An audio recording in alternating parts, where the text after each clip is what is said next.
I think people know that I'm a real fan of these little I2C OLED displays.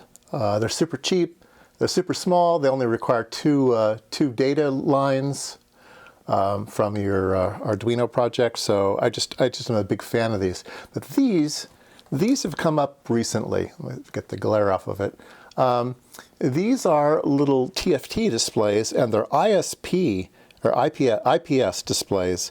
Internal, I forget what the IPS stands for, but they're very good. They're viewable at all angles. Some LCDs go funny when you view them at different angles. This one looks perfect from side, from horizon to horizon, right? And they are cool little devices. Now, one of the problems with these devices, though, is they require a lot of data lines, right? So they are, instead of being I2C, which is just 2 lines, clock and data, they are, and I2C is clock and bidirectional data. There's one pin that goes either way.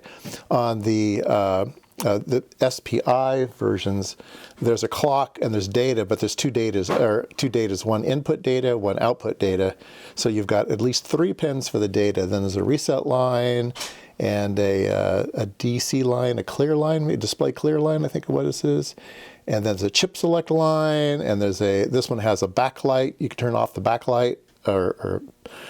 So anyway, it takes a lot more data lines. Even though it's a serial communication, it takes a lot more data lines to run these things. So you can see it's pretty fast update too. And it's a fast update because the Atmega 328P chip that's on the Arduinos has a dedicated SPI port. So it has hardware serial interface. It has a hardware UART for RS-232 type communications, and it has a hardware SPI, and it has a hardware I2C. So if you use the hardware pins, the hardware circuitry, it's on port B. I forget which data pins it is, but if you use the data in, data out clock, that's the dedicated ones, then it's nice and fast like this.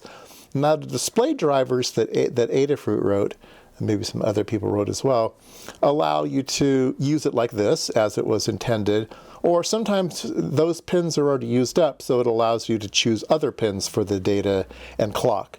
And it says, at the cost of some speed. And I figured, oh, well, it can't be that much less speed, right? It'll be a little bit, but, maybe a factor of 2 or something like that.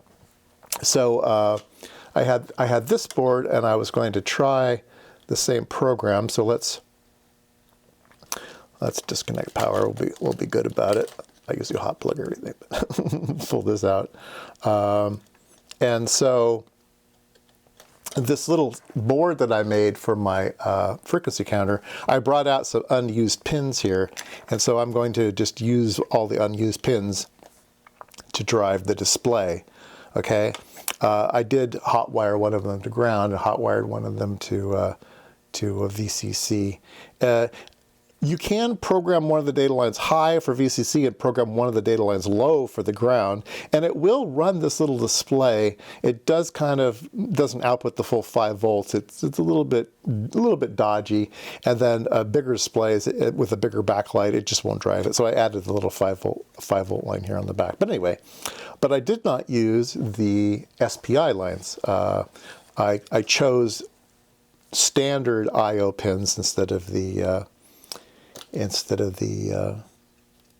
hardware versions here. Okay, I need power and ground. Let me find a good way to clip this on. All right, let me reset it here. And you can see the speed at which it goes now, or the lack of speed. It's very, very, very slow.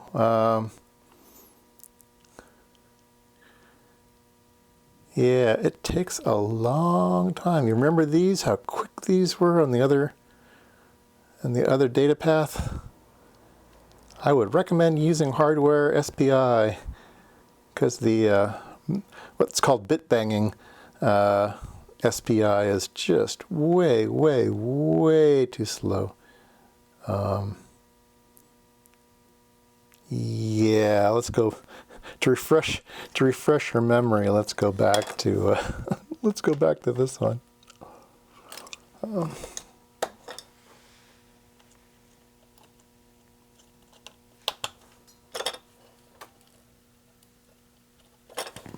Okay, ready? Zip. Zip. Okay, now remember the next one? Yeah. Whack, whack, whack, done. So yeah, so don't use the bad method. Use the good method. You will be a much more happy camper. Okay, another thing is I just purchased a bunch of nanos. I've been using quite a few of them. These are $3 each in quantities of 10. I got them for $3 each. And these have USB-C connectors on them, so that's interesting. You can get them in different varieties now. You can get them in the mini and the micro and the Type-C. I thought I'd try out some Type-Cs. I just kind of wanted to point out a couple things. If you're thinking about buying cheap clone or I don't know, cheap devices these days, these did not come with a bootloader installed, and so you can't just use them with the serial port. They won't. You can't download to them until they have the bootloader in them. And the only way to add the bootloader is through this connector, which is an ISP connector, and you have to have a programmer for that. It's very simple to do, but it is one thing you have to do before you can use these with the serial port. You do need to solder on a connector before you can use them. Now, I was able to program the bootloader into these, and you notice I did not install the connector here. What I did was I took one of these little six pin devices, and I just stuck it on here, and I kind of twisted it to make electrical contact, and I put my programmer on it, and I flashed it, and then I could let it go. So I was able to flash these and not have to solder anything to them, so that did work. The other thing that I wanted to point out today is that I was playing with the E² PROM that's inside these chips, and I have some parts that the E² PROM does not function. It works fine on these, but I have some that the E² PROM just won't work right. And I think what happened is the parts were configured to maybe have the E² PROM not writable.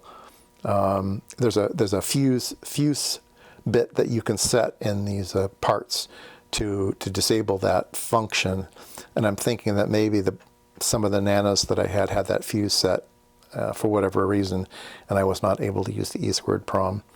And I could go try to figure out how to reset that fuse, but for $3 I'll just put in another one. Anyway, couple weird nano facts for the day.